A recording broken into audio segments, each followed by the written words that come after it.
Pertama, siapkan daging ayam bagian dada yang sudah difilet. Kemudian 3 sendok tepung kanji, 3 sendok tepung terigu, 2 butir telur, daun bawang yang sudah dipotong, bawang bombay yang sudah dicincang, penyedap rasa, gula, bawang putih yang sudah ditumbuk, lada, dan garam. Untuk bumbu akhir yaitu ada tepung terigu dan ada tepung panir.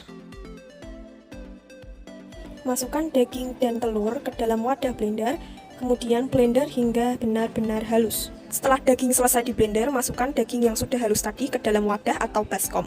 Ulangi hal yang sama dengan daging yang belum di blender. Jika semua daging sudah terkumpul di dalam baskom, kemudian masukkan bumbu-bumbu yang sudah disiapkan.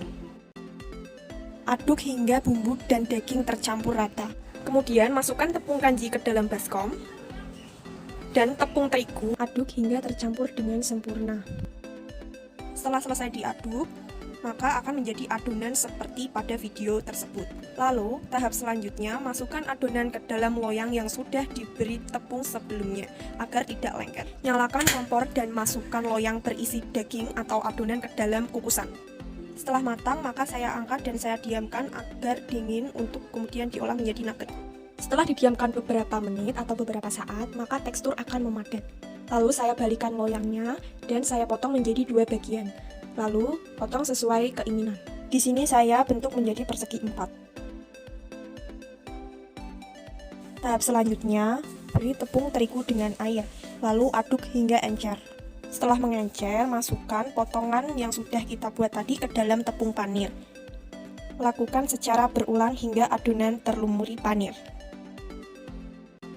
Saya masukkan nugget ke dalam toples agar nantinya bisa disimpan di freezer untuk proses pengawetan. Pastikan tutup toples dengan rapat.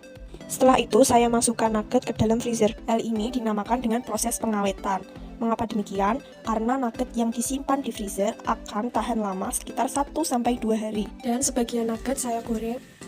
Dan inilah hasil akhir nugget setelah digoreng. Agar lebih menarik, saya tambahkan logo atau stiker yang berisikan tentang kandungan gizi pada nugget dan komposisi, beserta nama produk. Kemudian saya tempelkan pada toples yang saya keluarkan dari freezer tadi. Dan ini adalah hasil akhirnya. Sekian dari saya, Amel Aulia. Terima kasih. Wassalamualaikum warahmatullahi wabarakatuh.